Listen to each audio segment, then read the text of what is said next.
नमस्कार दोस्तों, स्वागत है आपका फनी एजुकेशनल ट्रिक की हमारी इस क्लास में। हम डेली उस बुक को पढ़ते हैं जिसके बारे में सभी जो टॉपर्स हैं वो हमें सजेस्ट करते हैं और जिसके बाहर एक भी क्वेश्चन नहीं जाता है। तो मैं बात कर रही हूँ लक्ष्य बुक की। यानी लक्ष्य बुक के लिए सभी हमें बोलते हैं कि अगर कोई एग्जाम कंप्लीट करना जो क्लियर करना होता है तो इससे बाहर है वो एक भी क्वेश्चन नहीं जाता है। तो हम डेली इसी क्रम में इनके एक-एक टॉपिक हम पढ़ते हैं, ठीक है? और इसीलिए हमने लक्ष्य बुक को डेली पढ़ना शुरू किया, ठीक है ना? तो ये हमारी 40वीं क्लास है उस क्रम में और हमारा टॉपिक चल रहा है राष्ट्रीय आंदोलन में महात्मा गांधी का योगदान, ठीक है ना?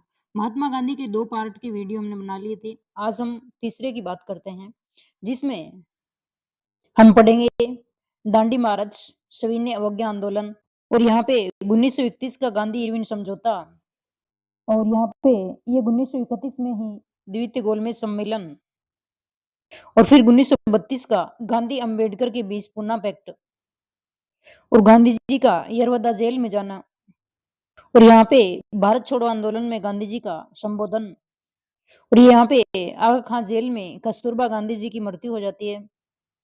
तो इस प्रकार से आज के ये हमारे टॉपिक हैं और हम गांधी जी को आज कंप्लीट करने की सोचेंगे और पूरा करेंगे ये टॉपिक। तो हमने बात कर ली थी गांधी जी के 3 सत्याग्रह यानी खेड़ा सत्याग्रह और जो है वो अहमदाबाद मिल सत्याग्रह और चंपारण सत्याग्रह की हमने कल बात कर ली थी। खिलाफत आंदोलन को हमने पढ़ लिया था, रोलेक्ट एक्ट को हमने पढ़ लिया था।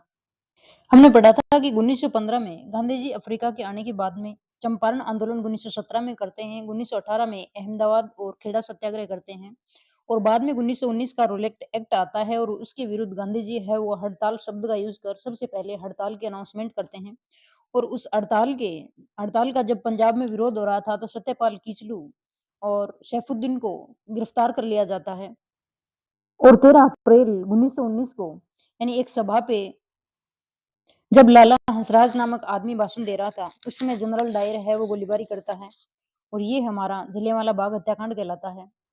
ये घटना 13 अप्रैल को होती है और गांधी जी जो रोलेक्ट एक्ट विरोध है वो वापस ले लेते हैं 18 अप्रैल को।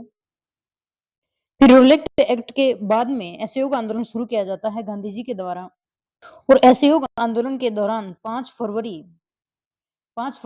1922 को चौरी चौरा कांड होता है, ठीक है ना?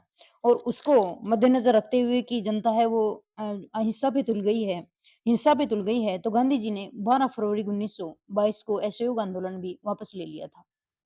अब आगे के क्रम में हम स्टार्ट करते हैं सविनय अवज्ञा आंदोलन, ठीक है ना? जनवरी 1930 में गांधी जी के 11 सूत्रीय मांग पत्र को वायसराय लॉर्ड इरविन द्वारा नकार दिए जाने के बाद गांधी जी ने कहा कि मैंने घुटने टेक कर रोटी मांगी थी और बदले में मुझे पत्थर मिले। यानी 1922 में जब असहयोग आंदोलन वापस ले लिया गया तो जनता को गांधी जी पे काफ़ी गुस्सा भी आया था और उन्होंने आलोचनाएँ भी गांधी जी की शुरू हो गई थी कि आंदोलन करते हैं और फिर वापस ले लेते हैं। तो अब असहयोग आंदोलन के क्रम में आगे जाके 1927 में साइमन कमीशन भी आता है, लेकिन साइमन कमीशन का उल्लेख है वो लक्ष्य बुक में हमारे नहीं दिया हुआ है। इसमें डायरेक्ट दिया हुआ है सविनय अवज्ञा आंदोलन। अब सविनय अवज्ञा आंदोलन का क्या कारण था कि गांधी जी ने जनवरी 1930 में लॉर्ड इरविन को एक मांग पत्र लिखा यानी 11 मांगे रखी कि आप ये हमारी मांगे पूरी कर दीजिए और अगर ये मांगे आप नहीं मानते हैं तो हम सविनय अवज्ञा आंदोलन करेंगे। मतलब ये है कि हम अंग्रेजों की कोई भी आज्ञा का पालन नहीं करेंगे। सविनय यानी हम विनय से ऐसे नहीं कि कोई हिंसा करेंगे, हम सविनय यानी अपने विनय विवेक से विवेक के साथ में और अवज्ञा करेंगे जो कानून की। लेकिन इरविन ये बात नहीं मानता है, ठीक है ना? तो गांधी जी मैसेज करते हैं फिर इरविन को कि मैंने घुटने टेक कर रोटी माँगी थी और बदले में मुझे पत्थर मिले, ठीक है ना? मैंने माँगा क्या था कि रोटी माँगी थी और बदले में मुझे पत्थर मिले। लेकिन इरविन है वो मैसेज अनसीन करके पढ़ लेता है। पढ़ तो लेता है लेकिन अनसीन करके पढ़ता है तो गांधी जी को पता नहीं चलता, ठीक है ना? और फिर गांधी जी का मूड खराब हो गया, ठीक है ना? और उन्होंने सविनय अवज्ञा आंदोलन शुरू कर दिया कि ठीक है, ना पढ़ तू मैसेज, हुँ? मैं क्या करूँगा अब सविनय अवज्ञा आंदोलन करूँगा। मैं भी थारो कहना कौन माना। अब ये डायलॉग हमें याद रखना है कि ये सविनय अवज्ञा आंदोलन की मांगे नहीं पूरी होने के कारण गांधी जी ने बोला था, ठीक है ना? रोटी और पत्थर वाला।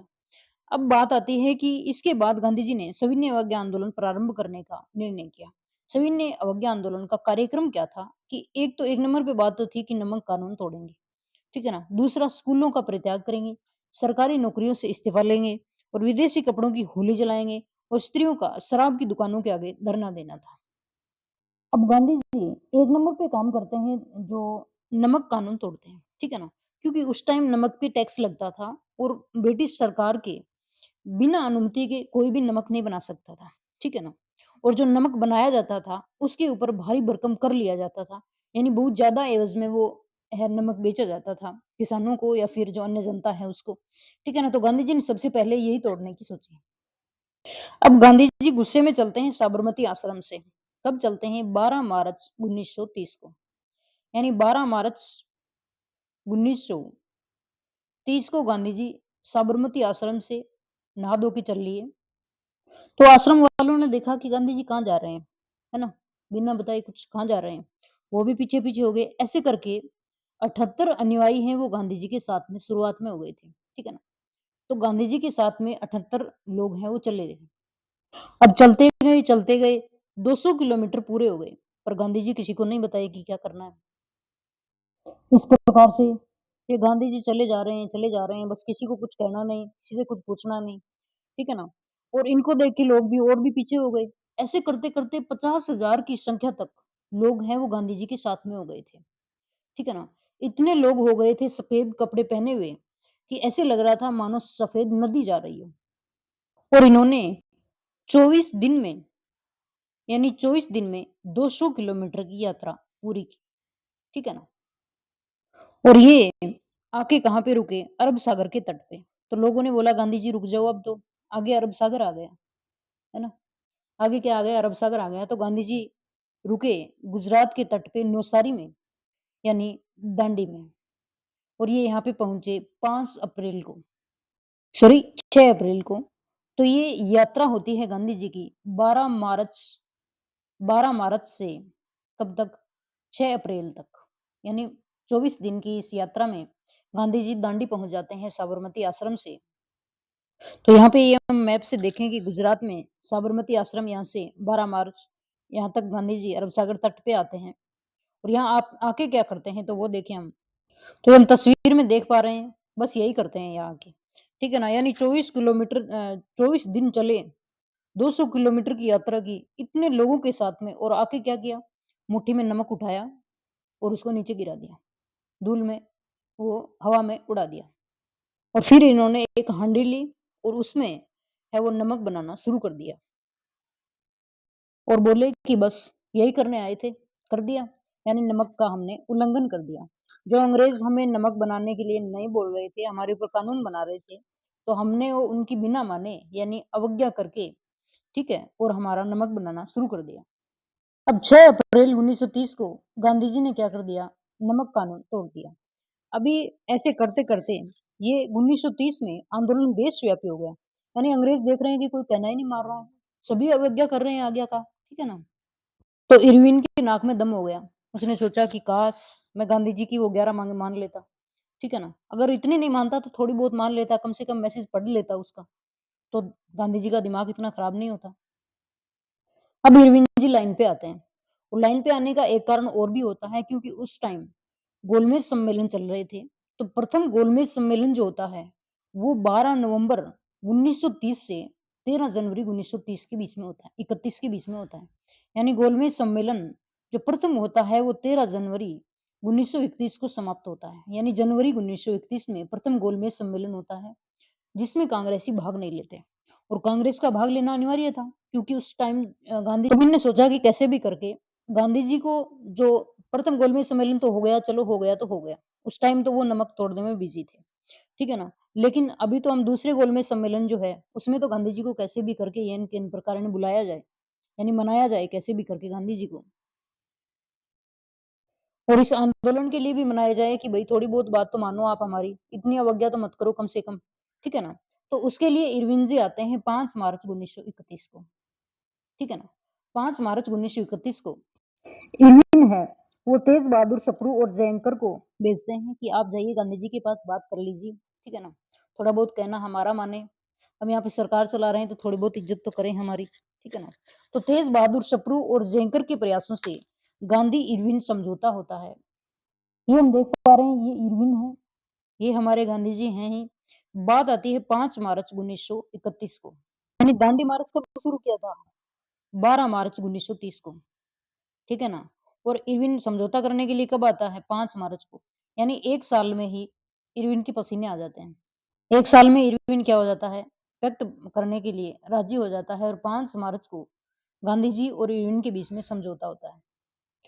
अब गांधी जी का सविनय अवज्ञा आंदोलन को स्थगित करने हेतु सहमत हो गए और दूसरे गोलमेज सम्मेलन में भाग लेने हेतु राजी हो गए। अब गांधी जी क्या करते हैं? इस पैक्ट के तहत गांधी जी को मना लिया गया कि आप दूसरे गोलमेज सम्मेलन में भाग ले लेंगे, ठीक है ना? दूसरी बात ये है कि आपने जो नए बात मानने वाली कहानी छेड़ रखी है, उसको आप बंद कर दीजिए, यानी सविनय अवज्ञा आंदोलन आप बंद कर दीजिए। क्योंकि सविनय अवज्ञा आंदोलन को चलते हुए उस समय 1 साल हो गई थी, ठीक है ना? 12 मार्च को दांडी यात्रा शुरू हुई थी और 5 मार्च को ये समझौता हुआ है। तो 12 महीनों में अंग्रेज सरकार के नाक में दम हो गया था, ठीक है ना? और बदले में गांधी जी ने ये मांगा कि जिन कैदियों के जो भी मजबूत केस नहीं है, उनको आप रिहा कर दीजिए। उस समय सबसे बड़ी जो आलोचना गांधी जी की जाती है, तो उस समय 23 मार्च 1931 को हमारे भगत सिंह, राजगुरु और सुखदेव को फांसी होने वाली थी। 23 मार्च को, और ये पैक्ट होता है 5 मार्च को। गांधी जी ने ये शर्त रखी थी कि आप कैदियों को छोड़ दीजिए। लेकिन अगर ये जोर दे के ये कहते हैं कि भगत सिंह, सुखदेव और राजगुरु को फांसी नहीं होनी चाहिए, चाहे उसको कैद भी करवा दीजिए, उम्र कैद करवा दीजिए, लेकिन उनकी फांसी रुकवा दीजिए।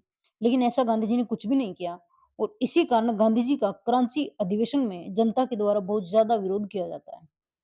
और आज भी गांधी जी को कुछ लोग पसंद इसलिए नहीं करते क्योंकि अगर गांधी जी चाहते थे तो इरविन से ये समझौता करने से पहले जो राजगुरु सुखदेव और भगत सिंह है उनको फांसी से बचा सकते थे। लेकिन गांधी जी ने धीरे से इरविन से पूछा कि एक्सक्यूज मी सर, क्या आप भगत सिंह, सुखदेव और राजगुरु की फांसी रोक सकते हैं? इरविन ने बोला नो, ठीक है ना? तो गांधी जी ने उसके बाद में कोई जिक्र नहीं किया था। तो इसी बात की आलोचना है वो गांधी जी की सबसे ज्यादा की जाती है। और गांधी जी राजी हो गए द्वितीय गोलमेज सम्मेलन में जाने के लिए और सविनय अवज्ञा आंदोलन भी ये निपटा दिया, ठीक है ना? अब दूसरा गोलमेज सम्मेलन होता है 7 सितंबर 1931 को से 1 दिसंबर 1931, यानी 1 दिसंबर 1931 तक चलता है। सितंबर से दिसंबर 4 महीने तक गोलमेज सम्मेलन चलता है लंदन में, ठीक है ना? यानी दिसंबर 1931 तक। तो लंदन में सेंट जेम्स पैलेस में द्वितीय गोलमेज सम्मेलन हुआ। कांग्रेस के एकमात्र प्रतिनिधि के रूप में गांधी जी वहां पे गए थे और वहां पे आगे थे मुस्लिम लीग।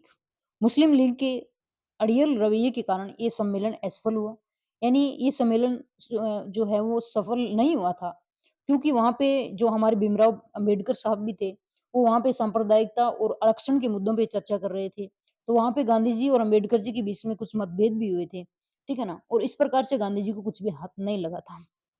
तो गांधी जी को आके रेलवे स्टेशन पे लोगों ने पूछा कि हाँ क्या लेके आए लंदन जाके? तो गांधी जी का एक डायलॉग है कि यह सच है कि मैं खाली हाथ लौटा हूँ, किंतु मुझे संतोष है कि जो ध्वज आप लोगों ने मुझे सौंपा है, उसके साथ मैंने कोई समझौता नहीं किया। यानी लेगे को नहीं आए तो कि देगे भी को नहीं आए, ठीक है? तो जनता ने बोला कि आपने सविनय अवज्ञा आंदोलन को ही नाश करना होगी तो, ठीक है? तो यानी फिर आते ही गांधी जी ने क्या किया कि इन्होंने तो मेरे को उल्लू बना दिया और मेरा सविनय अवज्ञा आंदोलन भी खराब करवा दिया, तो क्या है हम दोबारा शुरू कर देंगे सविनय अवज्ञा आंदोलन, ठीक है ना? हाथ की तो बात है, कभी शुरू करना कभी बंद करना। तो गांधी जी क्या करते हैं 1 जनवरी 1932 में सविनय आंदोलन पुनः शुरू कर देते हैं, यानी ये फिर आगे होता है द्वितीय सविनय अवज्ञा आंदोलन। अब 1 दिसंबर को तो वापिस आते हैं, ठीक है ना? और 1 जनवरी को क्या कर देते हैं दूसरा जो है वो सविनय अवज्ञा आंदोलन पुनः प्रारंभ कर देते हैं। लेकिन जब दूसरा द्वितीय सविनय अवज्ञा आंदोलन शुरू किया जाता है, तो गांधी जी को गिरफ्तार करके यरवदा जेल में डाल दिया जाता है कि बस बहुत हो गए, ठीक है ना? एक तो लंदन घुमाया बुला के, दूसरे गोलमेज सम्मेलन में बुलाया आपको और वापस जाके आप दोबारा कहना मानना बंद कर दिए हमारा, ठीक है ना? सविनय अवज्ञा आंदोलन पुनः शुरू कर दिया। तो गांधी जी को जेल में शिफ्ट कर दिया जाता है, यरवदा महाराष्ट्र की जेल में इनको है वो घुसा दिया जाता है। तो ये है सेकंड राउंड टेबल कॉन्फ्रेंस, यानी दूसरा गोलमेज सम्मेलन। इसको गोलमेज सम्मेलन क्यों कहते हैं? क्योंकि यहाँ पे जो टेबल राउंड था, वो गोल में था, ठीक है ना? यहाँ पे जो टेबल या फिर जो बैठक की जाती थी, वो गोलाई में बैठ के की जाती थी। इसलिए इसको गोलमेज सम्मेलन कहते हैं यानी राउंड टेबल, ठीक है ना? कॉन्फ्रेंस। तो ये हमारे गांधी जी बैठे हुए हैं दूसरे गोलमेज सम्मेलन में। तो अब जब गांधी जी जेल में थे, ठीक है ना? तो उस टाइम पे एक आता है सांप्रदायिक पंचांट या फिर मैकडोनाल्ड घोषणा। यानी जो प्रधानमंत्री मैकडोनाल्ड हैं, वो 1932 में सांप्रदायिक पंचाट यानी कि घोषणा के विरुद्ध महात्मा गांधी ने 20 सितंबर 1932 को यरवदा जेल में ही अनशन शुरू कर दिया था। इस पंचाट में मुस्लिम वर्ग की तरह दलित वर्ग को भी पृथक निर्वाचन का अधिकार दिया गया। तत्पश्चात अम्बेडकर और गांधी जी के मध्य 25 सितंबर 1932 को पुनः समझौता हुआ, जिसमें दलितों के लिए पृथक निर्वाचन की व्यवस्था को समाप्त करने पर समझौता हुआ। मई 1933 में गांधी जी ने सभी आंदोलन है वो स्थगित कर दिया। हाँ, वीडियो में इतना ही रहने देते हैं क्योंकि वीडियो ज़्यादा लेंथ है वो ज़्यादा लंबी हो जाएगी वीडियो की। और कल हम जो गांधी जी बाकी जो गांधी जी की जो घटनाएँ रही हैं और बाकी जो योगदान रहा है वो हम पढ़ेंगे, छोटी-मोटी घटनाएँ रही हैं, ठीक है ना? और गांधी जी को दोबारा हम रिवाइज़ कर लेंगे। और आगे वाला टॉपिक हमारा होगा जवाहरलाल नेहरू। तो जय हिंद।